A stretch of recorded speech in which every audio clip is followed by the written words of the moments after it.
La neige fouette une cabane en bois isolée sur la montagne, et un marine à la retraite écoute comme si la guerre est toujours dehors. Profondément dans la forêt, une louve-mère passe sa vie comme un bouclier, gardant ses louveteaux contre la tempête blanche. Puis elle apparaît sous la lumière du porche, blessée, boitant, tandis que ses louveteaux tremblants se blottissaient derrière elle. Il ouvre l'abri pour un refuge, pas la maison, offrant de la chaleur tout en respectant la distance de la nature sauvage. Avec l'expérience d'un soldat et les instincts de son berger allemand, il semble que quelque chose de mauvais arrive à travers la neige. Cette même nuit, un homme et un chien prennent une lanterne dans le blizzard, entrant dans les bois pour trouver la vérité. Ouvririez-vous la porte? D'où regardez-vous? S'il vous plaît, aimez et abonnez-vous pour plus. La neige était tombée pendant 3 jours sur Kestrel Peak, le genre de blanc du Vermont qui ne décorait pas tant le monde qu'il l'effaçait. Le vent peignait la crête en longs coups en colère, faisant la vieille cabane se plaindre comme un navire fatigué. Toit en tôle cliquetant, poutres de pin fléchissant, coutures de fenêtres soupirant comme si elles voulaient confesser quelque chose. À l'intérieur, Gideon Gus Hale vivait dans l'espace étroit entre routine et mémoire. 50 ans, environ 1,405 m, aux épaules larges avec une solidité disciplinée entretenue par la gym qui ne ressemblait pas tant à de la vanité qu'à de la survie. Il bougeait comme un homme qui comptait encore les coins. Son visage était rasé de près. Pas de barbe pour adoucir les angles, mâchoire carrée, pommettes saillantes, le genre de masculinité américaine qui aurait semblé héroïque sans effort si ce n'était la lourdeur silencieuse derrière elle.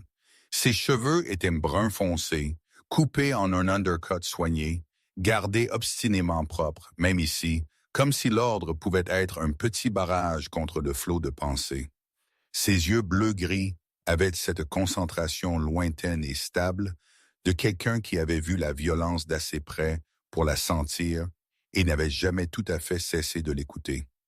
Une blessure de combat vivait dans sa démarche. Pas dramatique, juste un léger traînage quand il tournait trop vite ou posait le pied de travers sur des planches glissantes. La montagne lui rappelant que la guerre laissait des reçus. Il ne portait qu'un seul uniforme comme si c'était un vœu qu'il ne pouvait pas retourner à l'armurerie. Blouse de camouflage marade boutonnée au col, US Marines visible sur la poitrine, pantalon assorti avec des poches carrées, bottes de combat du désert séché près du poêle, une ceinture à outils à sa taille avec de petits morceaux de réparation qui le faisaient se sentir utile, et une montre métallique de luxe à cadran noir qui tic-tac comme un métronome pour une vie qu'il n'avait jamais appris à jouer doucement. Il préparait un café qui avait plus le goût de la discipline que du confort, regardait le feu comme si la chaleur pouvait traduire le langage de la culpabilité, et parlait au silence de la manière dont certains hommes parlaient à Dieu, avec soin, sans attendre de réponse. Kota était le seul qui répondait de toute façon à la manière des chiens avec leur présence. Un berger allemand mâle d'environ 5 ans, aux os larges et musclés d'environ 40 kilos, pelage noir et feu assombri le long de la selle de son dos, Aurel est toujours dressé comme si le monde était un briefing sans fin. Yeux bruns ambre assez profonds pour ressembler à de la résine polie. Sa patte avant gauche portait une légère boiterie due à une vieille fracture, un petit accroc qui ne lui volait jamais sa fierté. Cela ne faisait que le rendre plus réel, imitant. Il se déplaçait dans la cabane comme une sentinelle expérimentée, s'arrêtant aux fenêtres, vérifiant les coutures de la porte, puis revenant en cercle vers Gus avec le regard sec et familier d'un partenaire qui avait regardé son humain faire semblant de n'avoir besoin de personne. Si les chiens pouvaient ricaner, Kota le faisait, surtout quand Gus restait trop longtemps dans sa propre tête.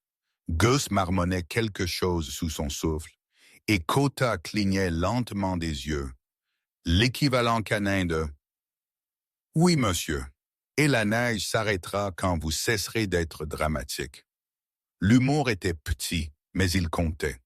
C'était une bougie dans un endroit qui avait appris à aimer l'obscurité. Cette nuit-là, La tempête pressa plus fort contre la cabane, et même le feu semblait fatigué. Gus s'assit, les coudes sur les genoux, écoutant le cliquetis métallique du toit et le craquement occasionnel de la sève dans les bûches quand il se figeait à mi-pas. Oreilles claquèrent en avant. Poils se hérissèrent le long de ses épaules. Ce n'était pas le vent. Ce n'était pas une branche. C'était un raclement inégal sur les planches du porche et le plus faible bruit de respiration laborieuse. Vivante, proche et fausse. Le corps de Gus répondit avant que son esprit ne finisse sa phrase. Épaules carrées, souffle contrôlé, un calme qui venait non de la paix mais de l'entraînement. Il se leva, favorisant sa jambe blessée juste assez pour la détester, et se dirigea vers la porte sans toucher la radio débranchée ou chercher quoi que ce soit qui pourrait faire du bruit. Sa main plana près du bouton comme si elle se souvenait du poids d'autres portes dans d'autres pays. Il attendit le raclement à nouveau. Il vint. Pause. Puis encore, comme si quiconque se tenait dehors mesurait le courage en millimètres. Gus ouvrit la porte et le blizzard s'engouffra, projetant de la neige sur les planches du plancher comme du verre brisé. Dans la faible lumière du porche se tenait une louve grise, femelle adulte. Son pelage modelait cendre et brun hivernal, mouillé de glace qui s'accrochait à sa fourrure en perles dures. Elle était maigre mais pas faible, le genre d'animal construit par la faim et les choix difficiles. Ses yeux étaient jaunes, or, clairs et sans ciller. Une patte arrière était blessée, s'enfonçait contre la neige. Le membre tenu juste au-dessus des planches dans un angle de douleur prudent.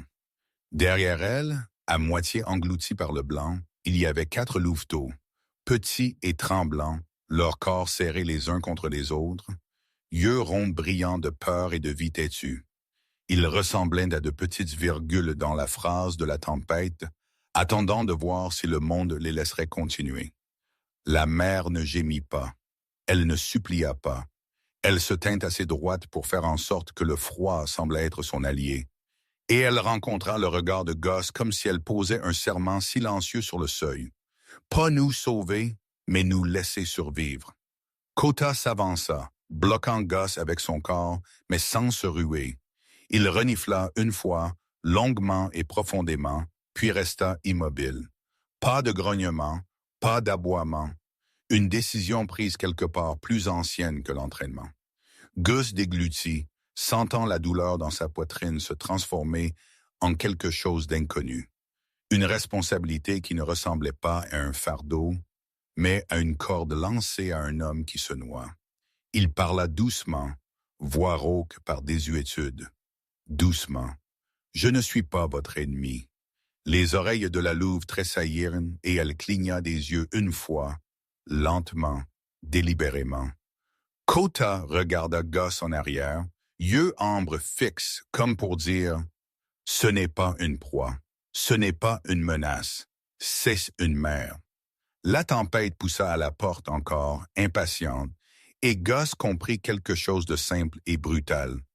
Quoique les conduites ici avaient déjà retiré toute autre option, Gus n'invita pas les loups dans la cabane. La compassion, il l'avait appris, n'était pas la même chose que la possession, et les choses sauvages mouraient quand les humains les aimaient maladroitement. Au lieu de cela, il bougea avec le calme pratique qui avait gardé d'autres personnes en vie. Il ouvrit la porte plus largement et fit un geste vers l'abri de rangement séparé à quelques mètres de la cabane. Une vieille dépendance à moitié abritée par le mur de la cabane et une butte de neige accumulée. « Pas ici, boy », murmura-t-il plus à lui-même qu'à elle. « Mais j'ai un endroit à l'abri du vent. » Il enfila un manteau lourd sur sa blouse Mara, ses bottes craquant dans la poudreuse, sa ceinture à outils tintant doucement, et boita son chemin sur la courte distance avec Kota à ses talons. La porte de l'abri se coinça. Il l'ouvrit avec l'épaule avec un grognement qui était moitié irritation, moitié soulagement. Pour sentir son corps faire quelque chose d'utile, à l'intérieur ça sentait le vieux bois, l'huile et la paille sèche. Il traîna des palettes et une section de treillis métallique, faisant une barrière rapide qui créa un espace en coin assez ouvert pour respirer, assez séparé pour garder la distance. Il étala de la paille épaissement, puis posa une casserole peu profonde d'eau tiède et un bol de nourriture. Viande en conserve chauffée près du poêle mélangé avec de la neige fondue jusqu'à ce qu'elle soit molle. Il plaça tout, puis recula, main ouverte, donnant au loup ce dont tous les êtres effrayés avaient besoin en premier, l'espace. Kota se tint à l'entrée de l'abri, posture alerte mais contrôlée, une porte silencieuse qui disait « Vous êtes autorisé à entrer, mais personne n'est autorisé à blesser mon humain. » La louve-mère regarda les mains de Gus avec la précision d'un prédateur, suivant chaque mouvement, pesant en tension. Puis elle s'avança, lente, prudente, sa patte blessée rendant sa posture subtilement inégale. Un louveteau s'avança après elle, puis un autre, puis tous les quatre. Leur petit corps se pressant dans son sillage comme s'ils suivaient la seule histoire qu'ils croyaient. La mère traversa le seuil de l'abri, testa la paille avec ses pattes et abaissa sa tête pour renifler l'eau. Elle ne but pas tout de suite. Elle tourna sa tête et regarda Gus à nouveau en arrière. Et dans ce regard, il y avait quelque chose qui ressemblait presque à de la reconnaissance.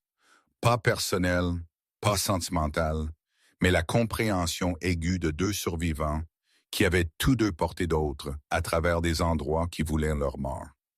Gus était sur le point de fermer la porte de l'abri à moitié, laisser un espace pour l'air, les abriter du vent.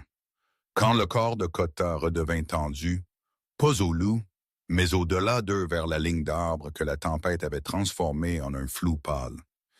Kota se déplaça jusqu'au bord de la lumière du porche et leva son nez, narine frémissante comme si le froid lui-même portait un message. Puis il fit quelque chose qui secoua Gus plus que tout raclement à la porte.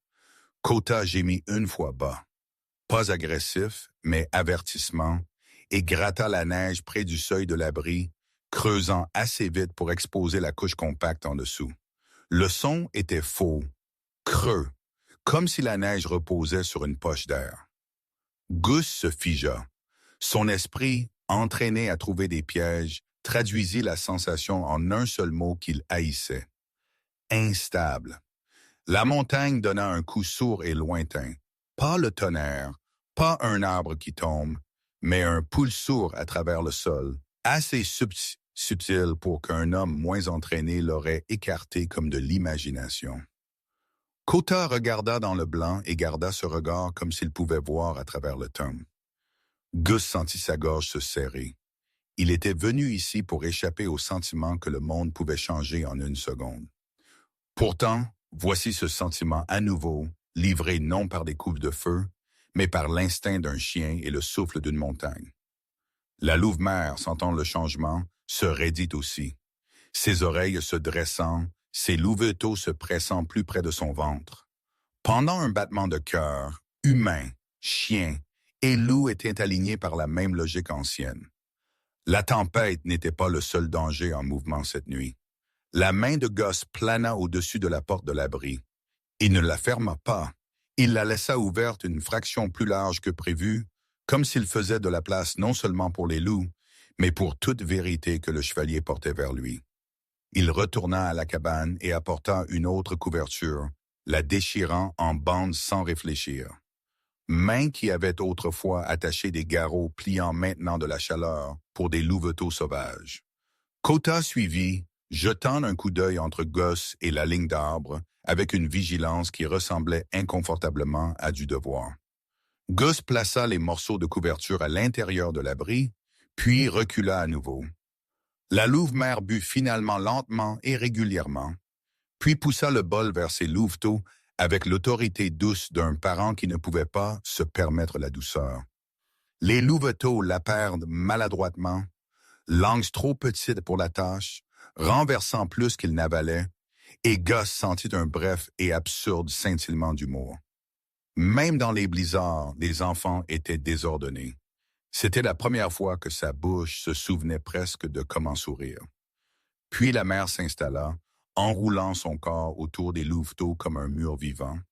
sa patte blessée soigneusement rentrée, yeux à moitié fermés, mais jamais vraiment endormi. Kota s'assit à côté de Gus sur le porche, neige saupoudrant son dos, oreilles toujours en avant. Les doigts de Gus étaient engourdis, mais sa poitrine se sentait, sinon chaude, au moins gelée. Il regarda l'abri, puis la porte qu'il avait ouverte, et comprit avec une clarté silencieuse que certains sauvetages n'étaient pas héroïques. Ils étaient simplement des refus de devenir le genre d'homme qui fermait sa porte et appelait cela la paix. La lumière de la cabane se répandit dans la tempête comme un petit phare, et le vent, malgré toute sa cruauté, ne pouvait atteindre le cercle de paille où 4 louveteaux respiraient sous les côtes de leur mère. Gus expira longuement et de manière contrôlée comme il le faisait après les fusillades, quand tout le monde était compté et que les vivants avaient la permission de trembler. Kota appuya légèrement son épaule contre la jambe de Gus, doux, ancré, et Gus laissa le contact se produire. Pas de discours, pas de vœux, juste un homme et un chien reconnaissant que ce soir la porte avait valu d'être ouverte. Quand Gus se tourna finalement pour rentrer à l'intérieur, Kota resta sur le porche, regardant l'obscurité blanche avec le sérieux d'un soldat. Et dans ce calme, Gus sentit le plus petit début de quelque chose qui ressemblait à la foi. Pas la foi dans les miracles, mais la foi que faire la bonne chose pouvait encore changer la forme d'une vie. La tempête ne se termina pas tant qu'elle ne changea pas d'avis. Au matin, le vent était passé d'un cri à un sifflement régulier et rancunier, et la neige tombait en flocons plus épais, plus lents, qui semblaient presque doux, jusqu'à ce qu'ils s'amoncellent dans les coins et essaient d'enterrer le monde à nouveau. Gus se leva avant l'aube comme il le faisait toujours, non parce qu'il était reposé, mais parce que son corps refusait d'oublier le devoir.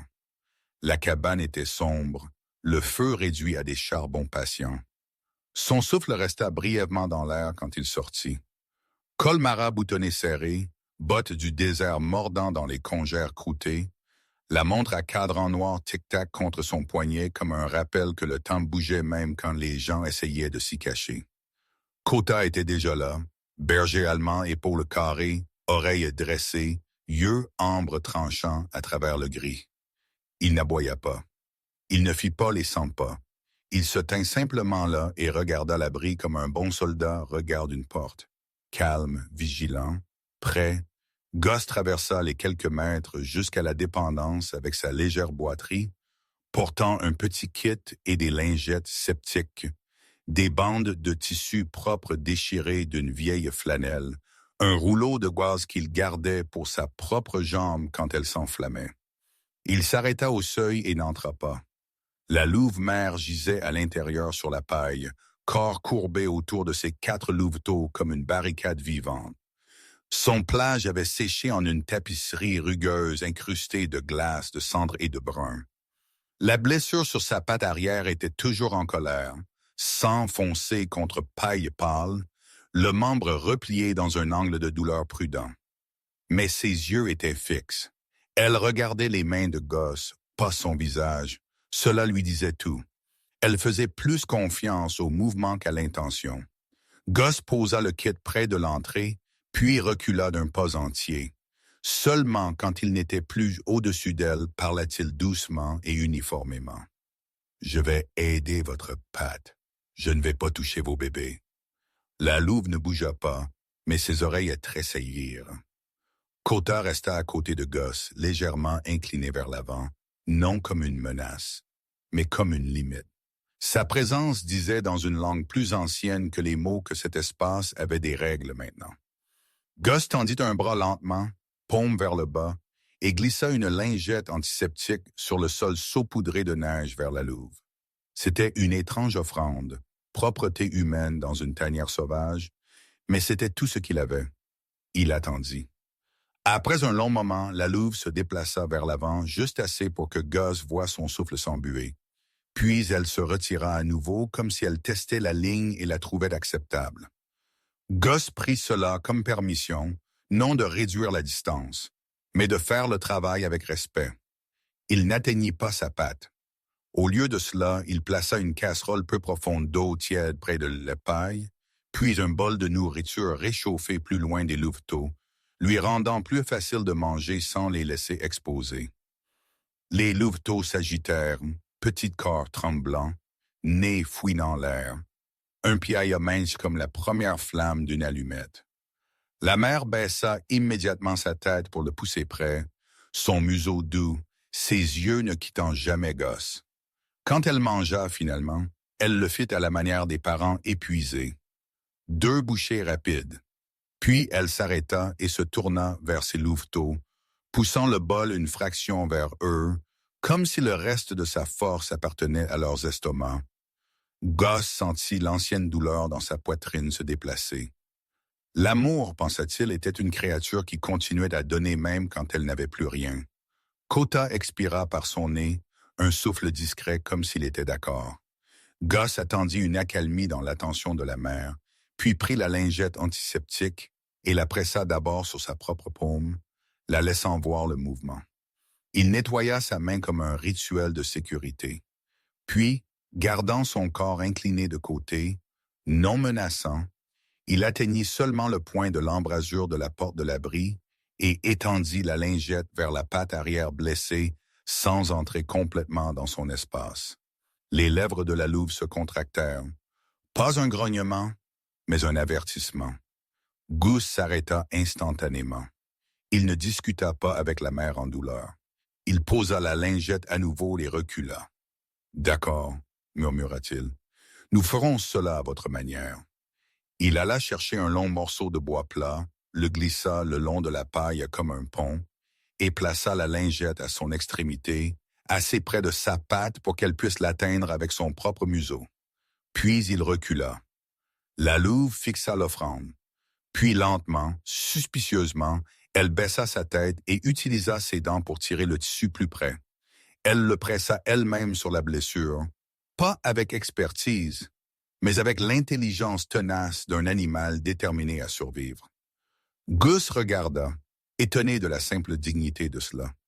Les oreilles de Kota tressailliraient envers Gosse comme pour dire « Je vous l'ai dit, ne précipitez pas la nature sauvage. » Des heures passèrent dans un rythme qui semblait presque sacré. Gus chauffant de l'eau, posant de la nourriture, reculant, la louve mangeant avec parcimonie, s'occupant de ses louveteaux, ajustant son corps pour les protéger.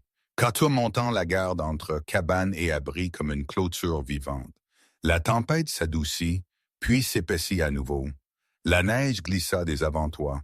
Quelque part dans les bois, un arbre craqua sous le poids avec un son comme un coup de feu lent. Gosse garda ses mouvements minimaux, sa voix basse. La cabane lui avait appris le silence. Les loups le demandaient. En fin de matinée, de faibles traces apparurent sur la route de la crête. Traces de pneus plus nettes que la propre sculpture de la neige. Gus les vit d'abord depuis la fenêtre du porche, puis Kota les vit aussi. Posture se raidissant, queue stable, ne remuant pas. Un moteur lointain gémit puis devint plus fort. Un insecte mécanique combattant en montée.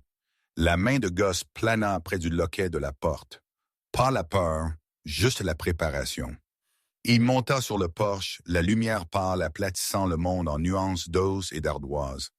Un hybride motoneige VTT à chenilles, larges skis à l'avant, chenilles en caoutchouc à l'arrière, grimpant en vue à travers le blanc dérivant. Il s'arrêta avec une touche finale d'échappement. Le pilote descendit avec un équilibre entraîné. Ranger Laya Hart.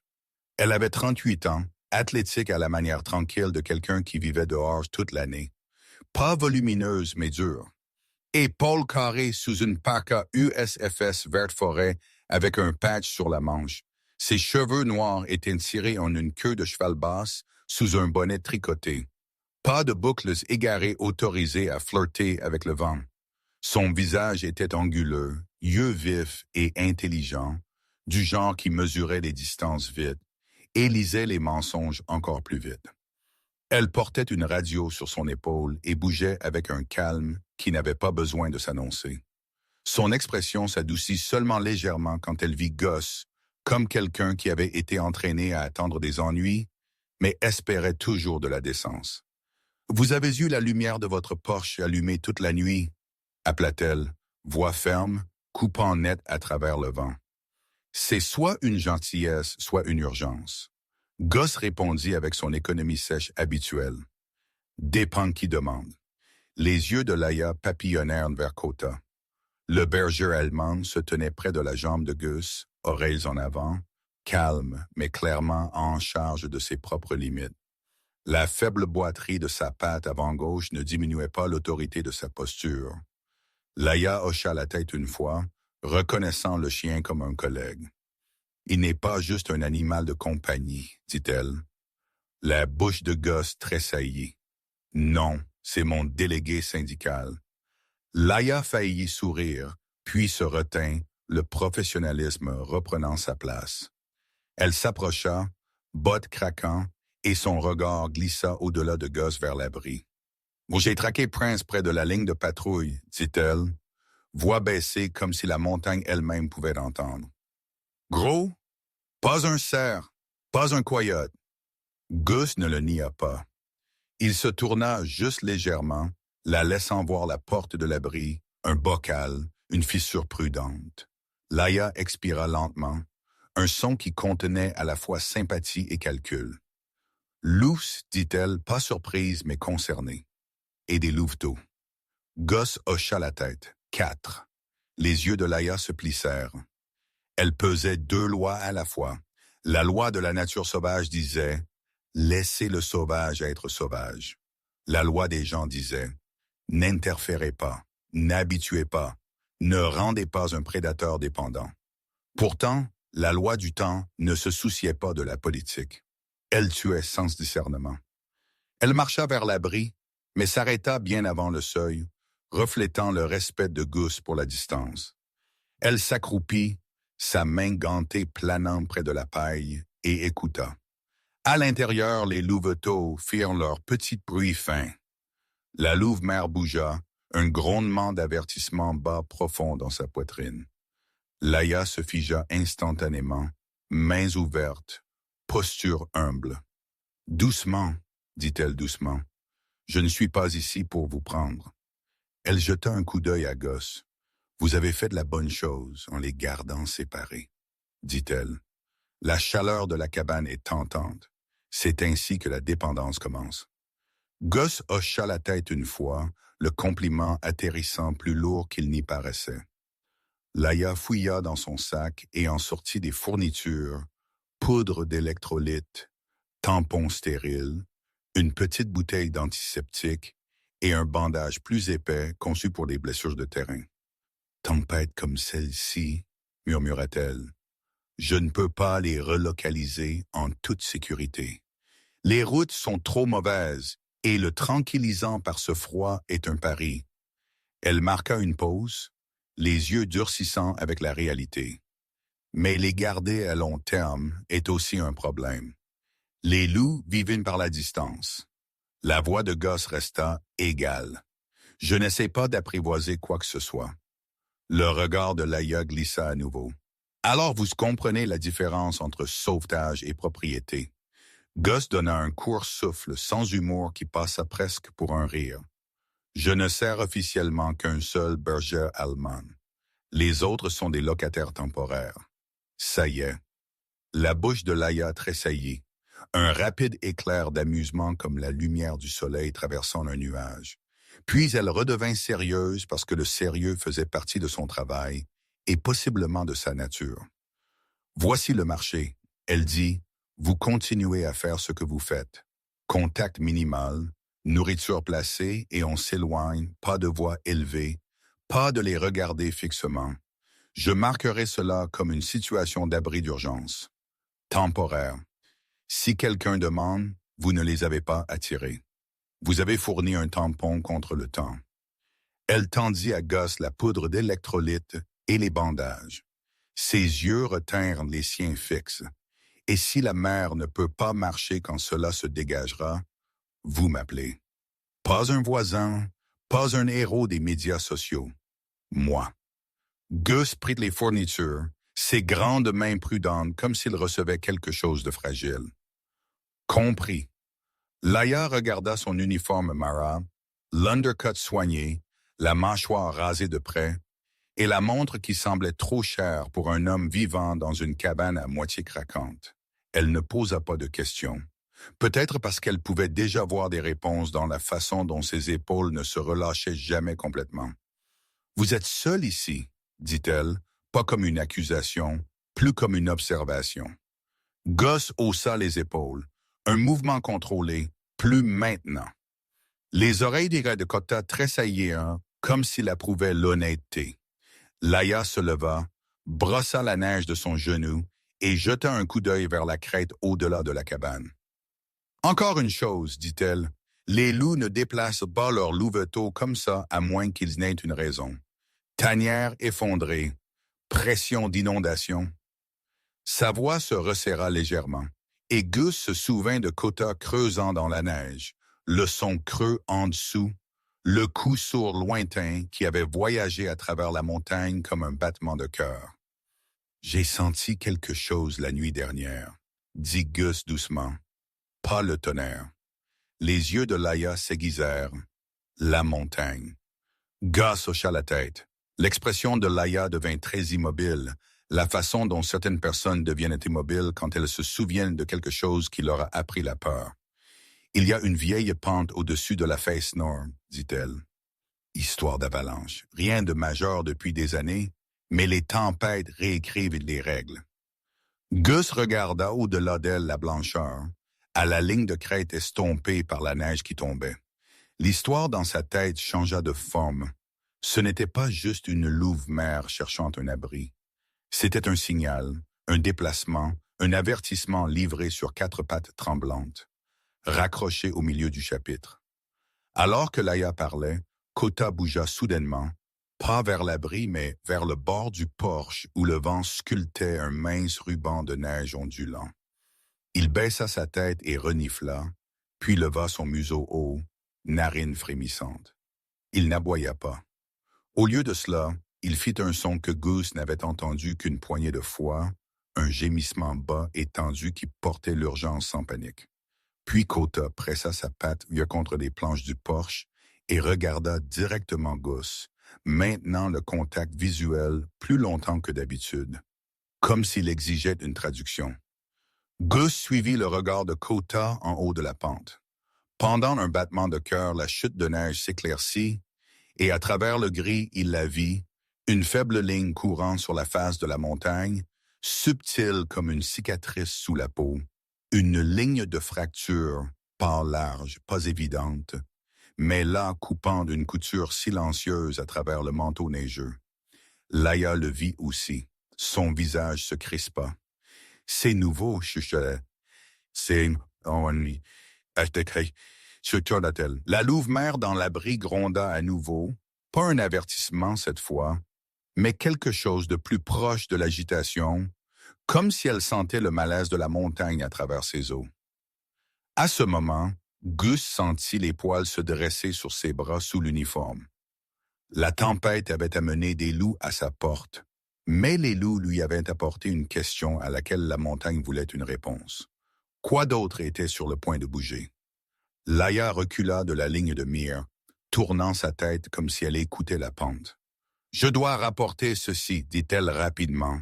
Si cette couture s'ouvre, ça pourrait glisser. » L'esprit de Gus alla à la ville en bas sans choisir. Il ne connaissait même pas tous leurs noms. Et pourtant, l'idée qu'ils dorment sous des toits qui ne savaient pas ce qui venait lui serra la poitrine. Laïa monta sa machine moteur rugissant à nouveau. « Gardez-les stables, dit-elle, et gardez-vous en vie. Si vous entendez un autre coup, si la cabane tremble, ne discutez pas avec la montagne. Vous bougez. » Gus hocha la tête une fois. Copie. Laïa le regarda, un bref regard qui contenait respect et quelque chose comme de l'inquiétude. « Vous faites une gentillesse dangereuse, dit-elle, mais vous le faites bien. » Puis elle partit, ses strass rapidement avalées par la neige qui tombait. Le monde redevint silencieux, et Gus se tint sur le porche avec presse et près, sentant l'étrange intersection des lois, loi de la forêt, loi humaine, et la loi de la gravité attendant au-dessus d'eux. Cette nuit-là, après que Gus eut mélangé de la poudre d'électrolyte dans de l'eau tiède et l'eut placé près de l'abri, après qu'il eut placé l'antiseptique et le tissu propre à portée de main, la manière que la louve préférait, il retourna à la cabane et ne s'assit pas près du feu. Il se tint à la fenêtre à la place, regardant la pente à travers le blanc dérivant. Kota s'assit à ses pieds, oreilles inclinées vers la montagne, corps immobile comme du bois sculpté. Le son lointain revint des heures plus heures, un grondement étouffé loin sur la crête, comme la terre se déplaçant dans son sommeil. La cabane ne trembla pas, mais quelque chose à l'intérieur de Gus le fit. Il pensa à la louve-mère marchant dans la lumière d'un humain, quelque chose qu'aucune créature sauvage ne faisait sans désespoir. Il pensa à l'avertissement de Kota, à la couture sur la pente, à la voix titane de Laia. Gus réalisa avec une clarté froide qui se sentait à la fois maudite et familière que la tempête n'était que le premier acte, et la montagne, comme un vieux juge, se préparait à livrer son verdict. Il ne dormit pas beaucoup. Il garda la lumière du porche allumée, non parce qu'il voulait de la compagnie, mais parce qu'il voulait être prêt quand le monde frapperait à nouveau. Le matin n'arriva pas comme une promesse propre. Il s'infiltra, mince et pâle, transformant le monde en dehors de la cabane de Gus en une aquarelle gelée. Silhouettes de pin, ciel gris, neige qui semblait douce jusqu'à ce qu'elle se brise sous une botte comme du verre. La tempête avait desserré son emprise, mais elle n'avait pas lâché. La planche du porche grinçait toujours de froid, et les montagnes portaient leur blanc comme une armure. Gus sortit dans son uniforme marin, col relevé, boutons attachés, bottes du désert lacées serrées. Le tissu le faisait ressembler à un homme qui pourrait appartenir n'importe où, sauf la vie qu'il avait choisie. Une cabane à moitié effondrée sur Kestrel Peak, et un silence si épais qu'il ressemblait à une seconde peau. Sa boiterie était faible mais honnête, un rappel de guerre qui refusait de devenir une histoire que l'on racontait aux fêtes. Kota bougea à ses côtés, avec la confiance stable d'un berger allemand, entraîné qu'il avait appris à lire l'humeur d'un homme comme d'autres lisent le temps. 5 ans, grand et musclé, pelage noir et feu assombri le long du dos, oreilles dressées toujours à l'écoute des problèmes, yeux ambres qui tenaient une profondeur comme du vieux whisky. Sa patte avant gauche portait un léger accroc d'une fracture lointaine. Mais le reste de lui le compensait. Épaules solides, poitrine large, posture fière. Le harnais canin brûlé que Gus gardait à l'intérieur était une relique. Un rappel que le chien avait autrefois porté le devoir comme une seconde peau. Ici, Kota n'avait pas besoin d'un badge pour être un protecteur. Il avait l'instinct et il avait Gus. La porte de l'abri était fermée, mais pas verrouillée. Gus avait appris vite.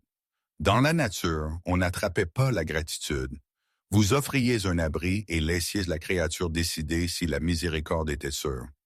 Quand il ouvrit l'abri, la louve-mère leva sa tête, pelage gris, emmêlé et glacé, yeux brillants de fatigue. Ses louveteaux étaient serrés, 4 petits corps recroquevillés et un seul nœud respirant. La blessure sur sa patte arrière semblait plus propre qu'avant. Moins de sang humide, plus de croûte sèche. Preuve qu'elle avait utilisé les fournitures qu'il avait laissées de la manière dont un soldat utilise un kit de terrain. Elle ne grogna pas, elle regarda.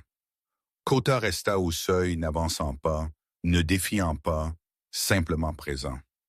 La louve-mère retint son regard un instant, puis détourna les yeux, une version animale de la diplomatie.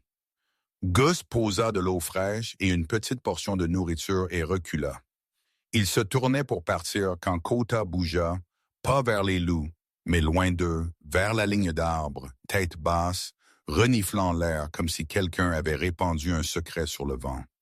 Gus reconnut le changement immédiatement. La posture de Kota se raidit, pas de peur, mais de but. Le chien regarda en arrière une fois, puis encore, et donna un court et insistant souffle. Ce n'était pas une demande.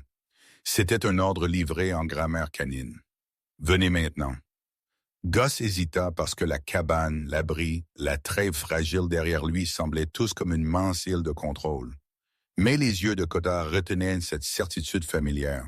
Sans ciller, le genre qui avait sauvé des hommes dans des endroits où les cartes mentaient et les radios échouaient. Gus attrapa un petit sac à dos, y fourra une lampe de poche, une longueur de corde et un outil pliant, puis entra dans les bois. La montagne les avala vite. La neige étouffa tout, transformant les bottes de Gus en lents battements de tambour et les pattes de Kota en chuchotement. Les pins se tenaient lourds de glace. Branches s'inclinaient bas, perdant occasionnellement de la poudre avec un doux soupir. Sous la neige, le sol semblait inégal, compacté par endroits, creux par d'autres. Le corps de Gus se souvint comment bouger en terrain hostile. Poids en avant, yeux scannants, souffle contrôlé. Kota menait avec son nez comme une baguette de sourcier, se faufilant entre les troncs, tournant une fois quand le vent changeait, puis coupant le long de la pente nord où les arbres poussaient plus serrés et la lumière diminuait. Gus suivit, laissant la confiance du chien l'entraîner loin de sa propre réticence. Alors qu'il descendait, Gus remarqua des signes qui n'appartenaient pas à une tempête naturelle. Un jeune arbre cassé coupé trop proprement, une longueur de ruban plastique brillant à moitié enterré dans la neige, une ligne droite de terre perturbée sous le blanc, comme si quelqu'un avait essayé d'effacer une trace et avait échoué. Kota s'arrêta à une parcelle où la neige semblait légèrement plus foncée, comme si elle était réchauffée d'en bas. Il renifla, puis gratta une fois avec sa bonne patte, exposant une trace de boue dans une touffe de fourrure grise. Gus s'accroupit, doigts gantés sondant doucement. L'odeur le frappa.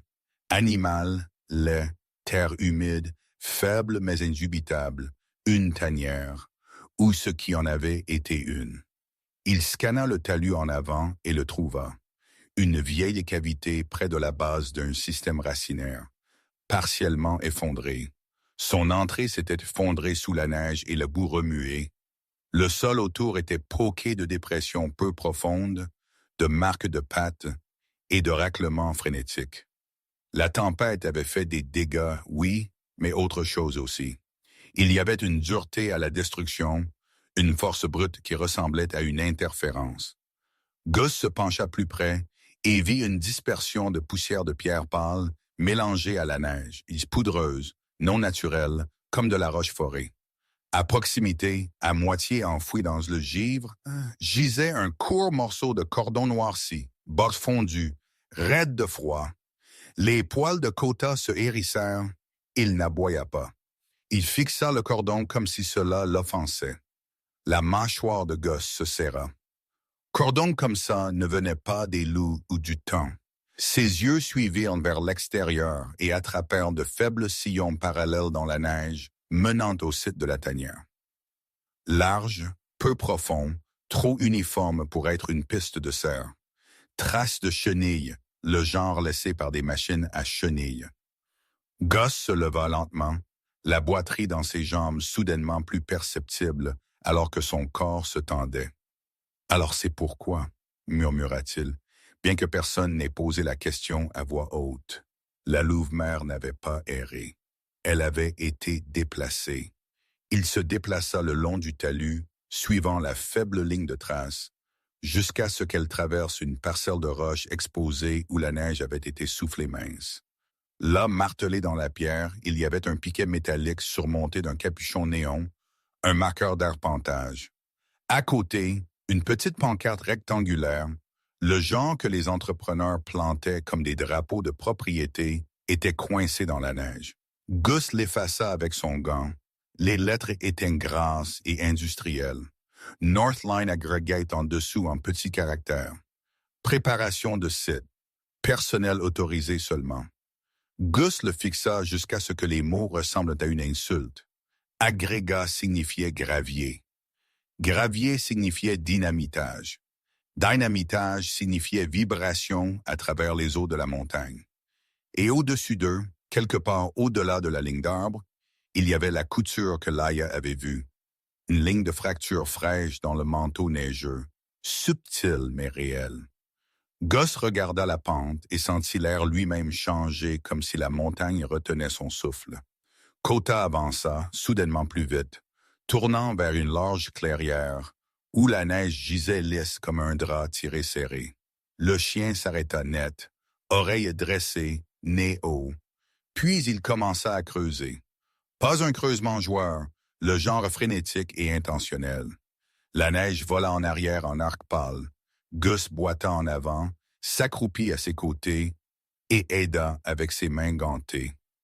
En quelques secondes, la pelle de neige révéla une longue, mince fissure courant à travers la surface, comme une fracture capillaire dans du verre. Ce n'était pas dramatique. Il ne s'ouvrait pas béant comme un film. Il existait juste, silencieux et faux. Kota gémit bas dans sa gorge, puis pressa sa patte soigneusement près du bord et recula comme si le sol en dessous était fragile. Gus se pencha plus près. Sous la fissure, il l'entendit. Un son creux, précipité, faible mais régulier, eau se déplaçant sous le manteau neigeux. Pluie sur neige, eau de fonte, un lubrifiant sous une lourde charge. Son estomac se serra comme il l'avait fait au combat quand le monde devenait trop silencieux, et vous saviez que quelque chose était sur le point d'arriver. Gus avait vu des vidéos d'avalanche à l'entraînement, avait entendu les discussions, comment le manteau neigeux pouvait se superposer comme des mensonges, comment une couche faible pouvait transformer toute la montagne en une arme. Mais ce n'était plus de la théorie. C'était un avertissement écrit en physique. Et si Northline Aggregate avait foré ou dynamité à proximité, la vibration aurait pu pousser une pente précaire plus près de la rupture. L'esprit de Gus bascula dans l'ancien rythme marin. Identifier la menace, évaluer le risque, agir. La menace n'était pas un humain avec une arme, c'était la gravité avec de la patience. Il se tourna vers Kota. Le berger allemand se tint rigide, yeux fixés sur Gus, puis regarda en arrière la fissure, puis encore comme un messager qui refusait de partir tant que le message n'était pas reçu. Gus expira lentement. « Vous m'avez amené ici, dit-il, voix basse. Pas elle. » La queue de Kota tressaillit une fois, courte et nette. Oui, la louve-mère avait mené ses louveteaux en sécurité par instinct. Kota avait mené Gus au oui-arm. Gus sortit son téléphone. Pas de signal. Bien sûr, la montagne aimait l'isolement. Il regarda autour, yeux scannant pour tout indice qui pourrait devenir une preuve. Il prit des photos de toute façon, piquets de signalisation, cordons noircis, lignes de fissures. Puis il tira une bande de tissu orange de son sac, vieille bande d'arpentage qu'il avait utilisée autour de la propriété, et l'attacha à une branche basse, marquant l'endroit comme un pansement sur la montagne. Alors qu'il travaillait, un souvenir le frappa. Éclair d'un terrain différent, un type de fissure différent, une route dans un endroit étranger où la poussière s'élevait après une explosion, où le cri d'un homme se transforma en silence trop vite. Gus serra sa mâchoire jusqu'à ce que la douleur passe. Il n'était plus là. Il était ici, et ici avait encore le temps. Kota se figea soudainement. Ses oreilles se tournèrent vers la pente supérieure, et tout son corps se tendit comme s'il se préparait à un impact. Gus le sentit aussi. Pas un son, plus une pression, une sensation dans les pieds. Puis vint le sabot étouffé, soupir, un profond bruit d'effondrement creux comme un géant exhalant sous la neige. Le sang de Gus devint froid. Ce son n'était pas le tonnerre. Ce son était une couche faible qui cédait. Kota laissa échapper un aboiement aigu. Un puis deux, commandant urgent. Il ne courut pas. Il fixa en amont, puis tourna brusquement sa tête vers le sentier de retour. Bougez maintenant. Gus ne discuta pas. Ils se tournèrent, grimpant vite, la boiterie dans la jambe de Gus devenant une protestation brûlante. Kota resta assez près pour heurter la cuisse de Gus quand il faiblissait, le guidant comme une main courante vivante. Derrière eux, la montagne resta silencieuse. Trop silencieuse. Le genre de silence qui vous faisait sentir observé. Ils atteignirent la ligne de crête, essoufflés, et seulement alors Gus regarda en arrière. La ligne de fissure était toujours là, mais la surface de la neige près d'elle avait subtilement changé, s'était affaissée d'une fraction comme une poitrine après un souffle relâché. Il n'avait pas glissé, pas encore, mais il avait parlé. Gus et Kota retournèrent à la cabane en fin d'après-midi, tous deux recouverts de givre. Gus vérifia l'abri en premier. La louve-mère était toujours là, yeux alertes, louveteau respirant dans un petit tas. Elle se leva légèrement quand il entra, favorisant la patte blessée. Et pendant un instant, Gus vit quelque chose dans sa posture qui lui semblait inconfortablement familier, le refus obstiné de tomber tant que la mission n'était pas accomplie. Il posa nourriture et eau et recula, mais son regard s'attarda sur les louveteaux. Ils étaient vivants parce qu'elle les avait déplacés. Et si Gus ne déplaçait pas la ville, d'autres pourraient ne pas être aussi chanceux. Kota s'assit à côté de Gus sur le porche alors que la lumière pâle s'estompait.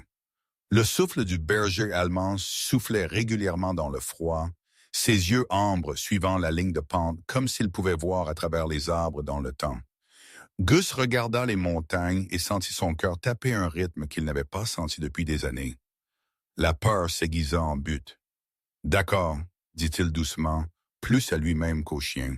« Je vous crois. » Kota appuya son épaule contre la jambe de Gus, une pression ferme et ancrée qui ressemblait à un accord. Dans l'abri, la louve-mère bougea, installant son corps autour de ses louveteaux alors que le vent se levait à nouveau. La montagne retint son souffle. Gus retint le sien.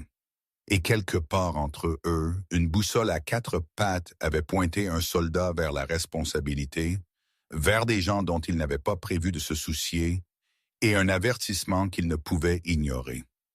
Gus n'attendit pas que la montagne crie plus fort. Il avait entendu assez d'avertissements silencieux dans sa vie pour savoir que le danger parle souvent en chuchotement d'abord. Une étrange pression dans l'air, une fissure capillaire, un son comme un souffle enterré s'effondrant. De retour à la cabane, la lumière de l'abri brillait faiblement à travers la neige dérivante. Et à l'intérieur de cet abri, séparé et non réclamé, la louve-mère grise gisait courbée autour de ses louveteaux comme une barricade vivante. Gus garda la distance qu'il avait promise. Miséricorde sans possession. Pourtant, la vue d'elle serra encore quelque chose en lui. Pas seulement la tendresse, mais la responsabilité. Kota resta près de son talon, 5 ans, et bâti comme un chien de travail sculpté de l'hiver. Pelage noir et feu lourd le long du dos, yeux ambres brillants et sensillés, oreilles dressées vers chaque changement de vent. Le léger accroc dans sa patte avant gauche ne le ralentissait jamais quand cela importait. Il se déplaçait dans la cabane avec le calme d'un soldat, faisant des rondes sans être demandé, comme si toute la montagne était un périmètre qui avait besoin d'être gardé. Gus utilisa l'outil qu'il avait évité pendant des mois, la radio. Elle siégeait sur une étagère comme une conscience coupable, poussiéreuse, à moitié oubliée, un lien vers d'autres voix humaines dont il s'était entraîné à ne pas avoir besoin. Il l'alluma, pouce stable, et le haut-parleur crépita avec un statique qui sonnait comme de la neige tombant dans une boîte de conserve. Il actionna le micro avec un calme entraîné qui venait de ses oreilles de marine. Souffle contrôlé, mots propres. Art, ici cabane Kestrel Peak. Vous êtes là? Une pause. Puis une voix familière coupa, nette et concentrée de la manière que seul quelqu'un d'habitué à être responsable pouvait. Bess Copy Kestrel, ici Ranger Laia Hart. Vous allez bien là-haut? Le ton de Laia portait la même discipline qu'elle portait en patrouille. Composée, pas d'émotion gaspillée. Dans l'esprit de Gus, elle apparut comme elle l'avait fait dans la lumière de tempête, milieu de la trentaine, athlétique et mince, cheveux foncés cachés sous un bonnet de laine, joues gercées par le vent, yeux vifs comme du silex. Elle avait la posture d'une personne qui ne s'appuyait pas aveuglément sur la foi. Elle s'appuyait sur les protocoles, les cartes et ce que ses bottes lui disaient. « Pas pour moi-même, dit Gus. J'ai trouvé une ligne de fissure sur la pente nord, de l'eau courant sous le manteau neigeux, preuve de forage près d'un ancien site de tanière. Marqueur de compagnie, Northline Aggregate. Silence, puis l'expiration de Laia. Donnez-moi les coordonnées. Gus les lut, puis ajouta. J'ai pris des photos. Traces de chenilles, cordons brûlés, piquettes d'arpentage. Restez sur place, répliqua Laia. J'envoie ceci à la gestion des urgences du comté, et Gus ne jouait pas au héros seul. La bouche de Gus se crispa en un demi-sourire humoristique. Ce navire a quitté le quai il y a des années. Alors laissez-le couler quelque part en sécurité. Elle répliqua, et malgré la netteté, ça sonnait comme de l'attention. Il vérifia l'abri une fois de plus. Eau remplie, nourriture placée plus en arrière, eau pour prévenir la dépendance, paille ébouriffée.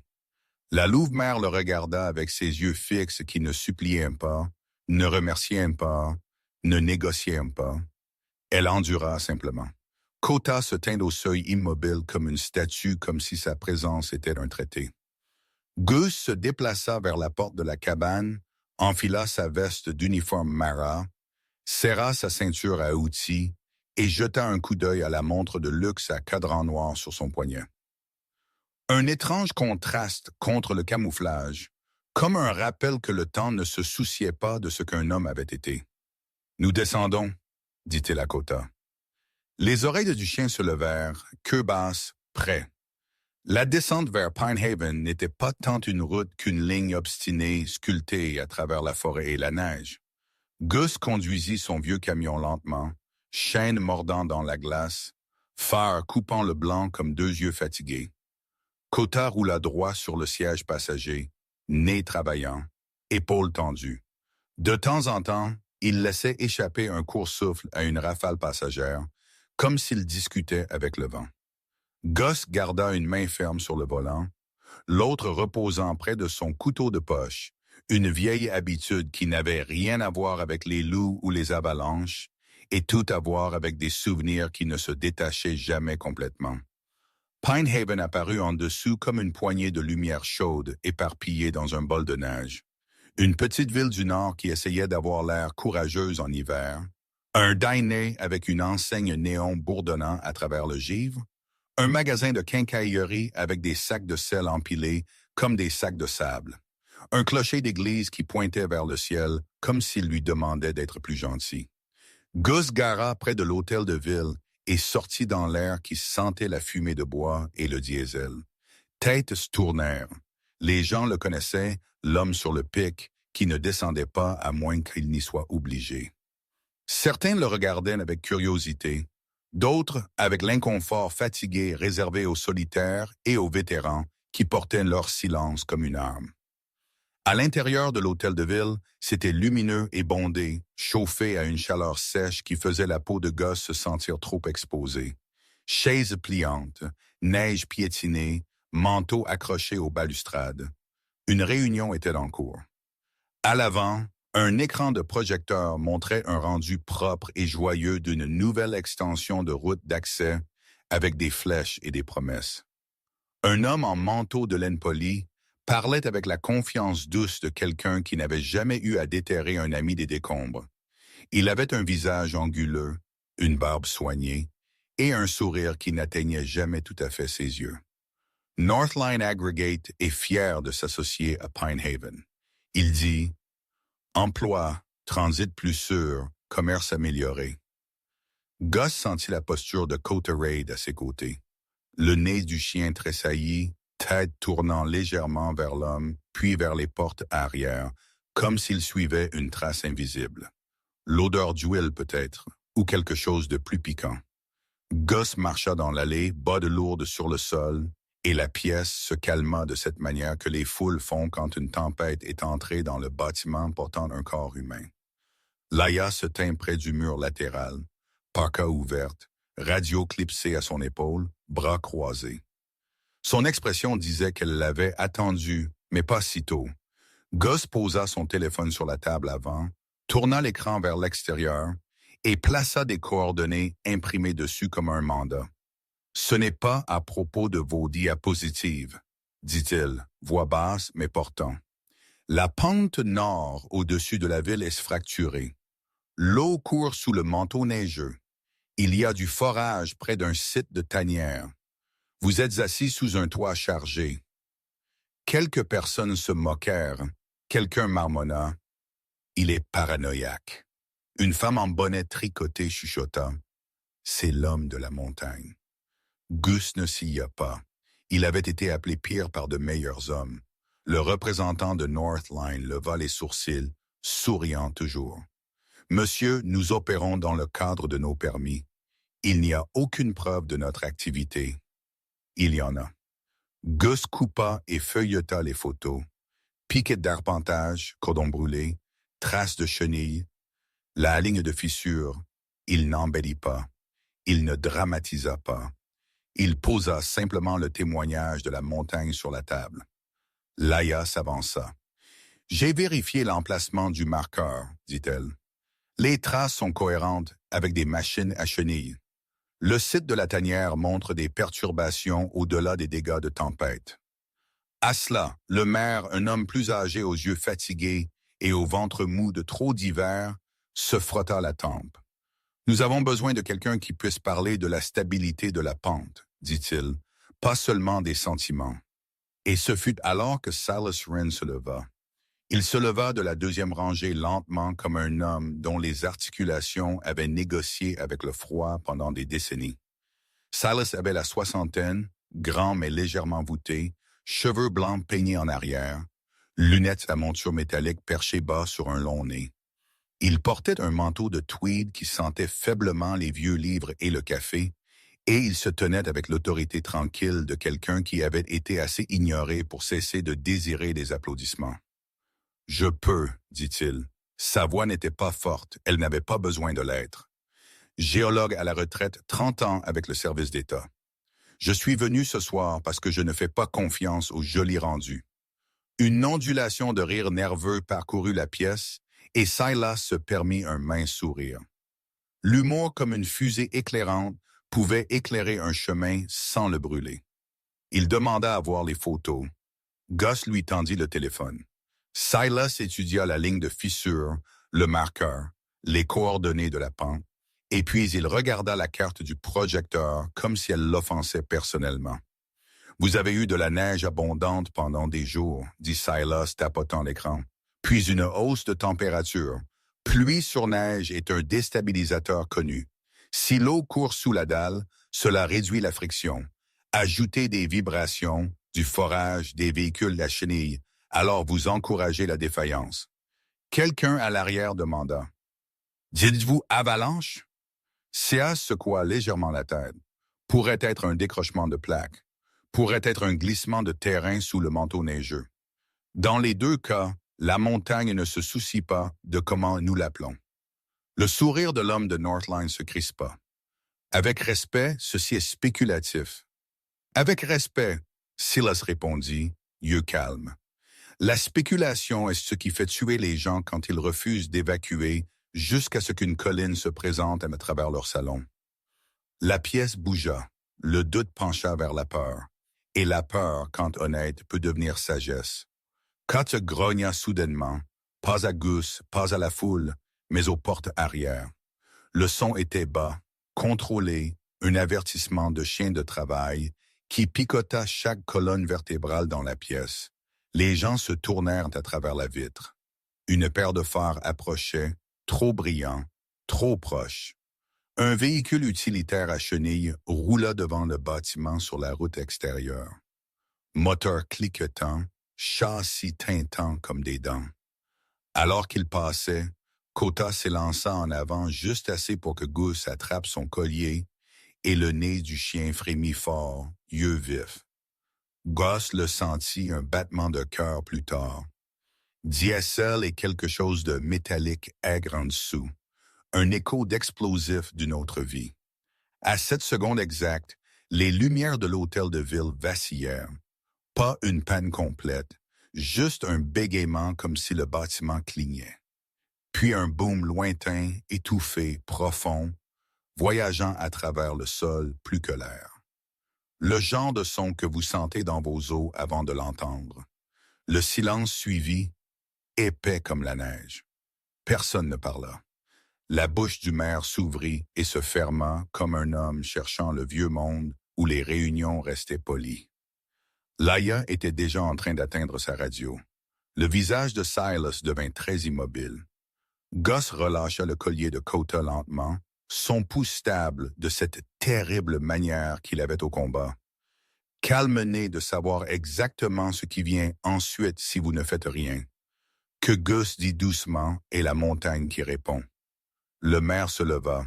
Gestion des urgences. Il aboya, voix soudainement plus shérif que politicien. Avons-nous l'autorité d'ordonner l'évacuation? La radio de Laia crépita alors qu'elle parlait dedans vite, net, demandant une activation immédiate. Avis de pré-évacuation pour Pinehaven, Bass Valley et Crête Est, défaillance de pente potentielle sur la face nord de Kestrel. La réponse vint brouillée, mais assez claire. Copie. En attente. Initier les procédures locales. Le représentant de Northline s'avança, protestation montant, mais la pièce l'avait dépassé. Une mère au premier rang serra son enfant plus près. Un homme âgé marmonna une prière. Quelqu'un chuchota « Mes chats » et une autre voix répondit avec un humour forcé. « Apportez les chats, apportez l'attitude aussi. » Même Gus sentit le coin de sa bouche tressaillir. Pas la joie, mais le petit soulagement humain de la dérision partagée face à la peur. Le maire commença à assigner des tâches. Gymnase scolaire comme point de rassemblement, sous-sol d'église pour le réchauffement, bus pour les seniors, adjointe du shérif pour faire du porte-à-porte dans les rues basses. Laia coordonna avec le comté, son visage aiguisé par la concentration. Silas griffonna de rapides notes de pente, dessinant une limite de danger approximative avec un stylo qui tremblait légèrement, non par l'âge mais par l'urgence. Gus ne prit pas le commandement. Il n'en avait pas besoin, mais il devint ce qu'il avait toujours été, la main ferme qui bouge quand les autres se figent. Il offrit son camion pour le transport. Il tendit à Silas les coordonnées à nouveau pour double vérifier. Il dit au maire quelle route gèlerait en premier. Kota resta pressé contre sa jambe comme une encre, regardant les portes, regardant les fenêtres, regardant la manière dont la peur se déplace dans une pièce comme une fumée invisible. Quand la réunion se mit en mouvement, Gus sortit dans la neige qui tombait. La sirène d'avertissement de la ville, une seule vieille unité montée près de la caserne des pompiers, commença à hurler, un long cri montant qui fit dresser les poils sur le bras de Gus. La cloche des montagnes répondit par le métal et l'électricité. Pinehaven s'agita comme une fourmilière dérangée fort, criait des noms, portes claquant, bottes martelant les porches. Gus regarda les gens bouger, mère portant des couvertures, père traînant des caisses de chiens, voisins frappant aux portes. Il vit la ligne d'humanité s'étirer dans la rue et sentit quelque chose d'inconnu. Appartenance. Pas l'appartenance facile des fêtes et des rires, mais l'appartenance dure d'une communauté choisissant la vie ensemble. Il regarda Kota. Les yeux ambres du chien rencontrèrent dans les siens, fixes comme jamais. Pas fier, pas suppliant, simplement présent, comme pour dire « c'est ce que signifie ouvrir une porte ». Le regard de Gus se leva vers le contour sombre de Kestrel Peak au-dessus de la ville. Quelque part là-haut, dans un abri faiblement éclairé contre les arbres, une louve-mère enroulée autour de ses louveteaux, faisant confiance à la distance d'un étranger. Gus expira dans la neige. « Si nous les sauvons, » murmura-t-il, pas sûr s'il voulait dire la ville ou lui-même. « Ça a commencé avec votre nez. » Kota éternua alors qu'un flocon de neige atterrissait sur son museau, puis s'appuya contre la cuisse de Gus comme un coéquipier faisant une blague sans mots. Et pour la première fois depuis longtemps, Gus ne se sentait pas comme l'homme de la montagne regardant la vie de loin. Il se sentait comme faisant partie de la ligne d'empreintes de pas déposés, un pas urgent à la fois. La nuit n'arriva pas doucement sur Pinehaven. Elle arriva comme un couvercle fermé sur une marmite déjà en ébullition. L'évacuation avait vidé la plupart des rues. Pourtant, la ville se sentait encore éveillée. Lumière brûlant dans le gymnase de l'école, un sous-sol d'église bourdonnant de radiateurs d'appoint, la radio de la caserne des pompiers déversant des voix coupées dans le froid. Gus se tint en dehors de la zone de rassemblement, avec de la neige croûtant ses épaules. Le tissu marin rigide de givre, sa mâchoire rasée de près fixée de cette manière tranquille que les hommes font quand ils ont appris que la panique est un luxe. Kota pressé près de sa jambe gauche, pelage noir et feu hérissé sous la lumière du porche. Yeux ambres scannant l'obscurité comme des lanternes jumelles. Le léger boitillement du chien était là, un subtil accroc dans sa patte avant, mais sa concentration était ininterrompue, sa posture fière, comme si toute la vallée était sa mission. Gus ne se sentait pas comme un héros. Il se sentait comme une charnière, une de ces petites choses négligées qui n'importe que quand une porte doit s'ouvrir au bon moment. Lionheart se déplaça à travers la foule avec une vitesse entraînée. Parka capuche relevée, cheveux foncés cachés, joues rouges de la morsure du vent. Il parla dans sa radio par courtes rafales, calme comme une rivière d'hiver escalme, parce qu'elle est profonde. Pas parce qu'elle l'est sûre. À ses côtés se tenait Silas Renon, le géologue à la retraite, enveloppé dans un manteau de tweed qui le faisait ressembler à un professeur sorti d'une bibliothèque et jeté dans un blizzard. Ses lunettes à monture métallique s'embuaient chaque fois qu'il parlait, et il les essuyait constamment avec un mouchoir, comme si la clarté elle-même était un devoir. Près de la ligne de bus, une nouvelle figure discuta avec un bénévole, voix aiguë de peur, déguisé en autorité. C'était un adjoint du shérif, aux épaules carrées, fin de la quarantaine, avec une épaisse moustache et un visage buriné par le café bon marché et les longues nuits. Son écusson de nom lisait Barnes. Il avait le genre Dieu qui mesurait tout le monde pour les problèmes d'abord et l'humanité ensuite. « Nous ne pouvons pas garder la route fermée toute la nuit », insista-t-il. « Les gens essayeront de retourner chercher leurs affaires. » Le regard de Laïa le cloua. « Ils peuvent essayer, dit-elle, et vous pouvez expliquer à leur famille pourquoi vous les avez laissés. » Gus remarqua comment les mains de Silas tremblaient alors qu'il pliait une carte. Pas la faiblesse, mais la confession silencieuse du corps qu'il comprend le risque. La montagne au-dessus d'eux tous retint son souffle. Le temps glissa en avant d'une étrange manière collante. Le vent se leva, puis baissa, puis se leva à nouveau. L'air devint trop chaud pour la quantité de neige au sol, une anomalie que Gus pouvait sentir sous sa peau. Le nez de Kota travaillait constamment, tirant des faits invisibles. Diesel, sueur, sève de pine, l'odeur faible et aigre de terre perturbée. Gus regardait le chien plus qu'il ne regardait le ciel. Un homme peut mentir avec sa bouche, un chien dit la vérité avec son corps. Puis cela arriva. Pas une explosion cinématique, pas une seule fissure dramatique. Cela commença par une bosse profonde, un son étouffé de tassement qui roula à travers le fond de la vallée comme une expiration géante. Les lumières au bord de la ville vacillèrent. Pendant un battement de cœur, chaque voix s'arrêta. Puis la montagne rugit. Neige et roches et bois brisés jaillirent de la pente nord, pas comme de l'eau, mais comme un mur vivant se libérant de la patience de la gravité. Il vint en vagues superposées.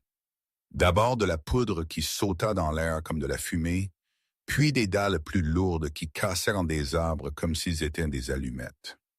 Le son n'était pas juste fort, il était consommant. Le genre de son qui remplit votre poitrine et rend difficile de se souvenir que vous avez des poumons. Quelque part dans cette fureur blanche, une route disparut. Un transformateur claqua, envoyant une brève pluie d'étincelles dans la tempête, comme de minuscules étoiles désespérées. L'adjoint Barnes jura sous son souffle, la bravade se vidant de lui vite. Le visage de Silas devint pâle, et il chuchota presque à lui-même. Là, c'est le plan de rupture. Laïa ne se figea pas. Sa voix coupa à travers le chaos sur la radio. Toutes les unités, confirmez l'effectif. Personne ne remonte. Répétez, personne. Gus sentit son rythme cardiaque ralentir au lieu de s'accélérer. L'ancien entraînement de Marine appuyant comme une main ferme sur un animal paniqué. Il se tourna vers Kota. « Nous bougeons, dit-il. » Les oreilles de Kota claquèrent en avant, prêtes. L'avalanche n'avala pas toute la ville, Dieu merci, et des cartes et le mouvement humain obstiné